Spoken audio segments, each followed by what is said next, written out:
Welcome back to Crenshaw. Today we're reviewing the Hoka Elevon X in white and cream colorway. Yeah, these are pretty cool, nice pair of sneakers. Actually, pretty huge fan of wearing them already, even if I've only worn them like one day. I can't wait to start wearing them more. To start off with the shoes, looks, the design, we have a black traction pad right there.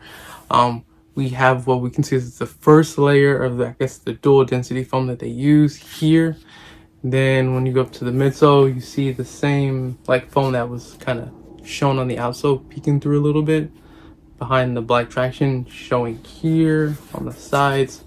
We got this, what I believe to be a shank plate, or what may be it, right here on the midsole. You can also see it all throughout the outsole, so I believe it acts as a shank plate or maybe even a springboard. I'm not entirely sure. I don't know the technology on this shoe very well. I'm pretty new to Hoka sneakers entirely. And then yeah, we got the second density white foam here. This cream one is definitely thicker, harder, definitely gives you more of that stability, stable feeling on foot, while the white one is definitely going to be giving you that more of a comfort, soft feeling on foot, which is really nice. And then the upper is pretty much nothing but leather and suede and a little bit of mesh. When I say a little bit, I mean like it seems like they did as little mesh as they possibly could on the upper of the shoe. We got mesh right here on the toe area, both sides. Here's some nubuck, really huge fan of that on this pair of shoes. A nubuck here as long as well, and then we got a nice piece of leather. Really huge fan. The back here is a little bit of plastic, but I think it's good that they did hard plastic here so that when you throw these shoes on, because these are meant to be an everyday pair of shoes, you don't destroy the heel like structure here.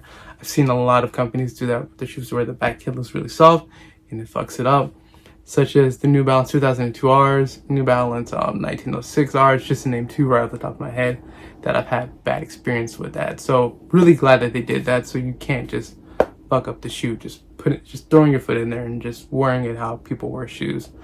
But yeah, mesh, you got two pull tabs, which I really appreciate, because when you lace these up all the way, the tongue, you do need these pull tabs, I would say.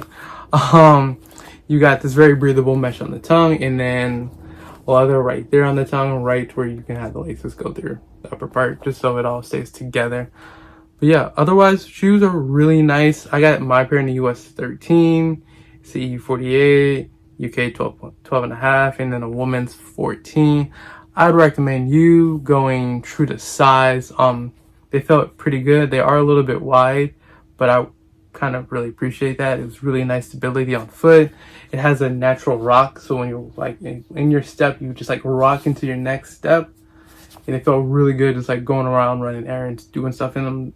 As much as I've worn them so far, and like walking my dogs, they just felt really good on foot. The comfort's really nice. I feel like it's propelled in every single step due to either the shank plate, the rocking, all of it combined together. It felt like I could just move quicker and smoother. Even though this is meant to be a lifestyle shoe, I believe, it felt like this could almost be like a step into running. And I know they do have a lot of running shoes, so I can see some of that running technology coming over to this lifestyle casual shoe, which is always really nice to see, because it's good when you're paying like $200 for a pair of shoes that you're getting the most out of your money. And I would say that these are probably worth the retail price. It is a bit pricey, but Hoka has some more expensive shoes. And then if you know anything about sneakers, this is probably like where shoes are usually at, to where they get like better in quality, or you're just overpaying like for the retro Jordans and certain sneakers. But yeah, these feel like they're worth the $200, and the materials and quality of these, I would say, almost rival New Balance Made in USA. They're not exactly there yet, but they are pretty good, and I can see this being a huge competitor to a lot of like ASICS New Balance sneaker fans. I think the only reason why it's really not is because it is still pretty much a chunky dad shoe at the end of the day. It's currently, I think, one of my favorite new chunky dad shoes, but yeah, it's not really the most popular trend. They would have like slimmed down that midsole, you would have lost a lot of comfort, but I think they would have been more popular, and these probably would have already caught on with a lot of people and be really hard to purchase. Even though they are pretty hard to purchase as it is right now, they're pretty limited, but yeah, these would have been a real problem. And they just come in a normal blue box. So yeah, recommend these, 10 out of 10. You're not going to probably be able to get these on sale they feel like pretty limited, but I'm hoping there'll be more colorways that come out in the future, like an all black pair. I don't know how it's like that in shoes, but for this would be really nice just because it'd be a good everyday wear, you know.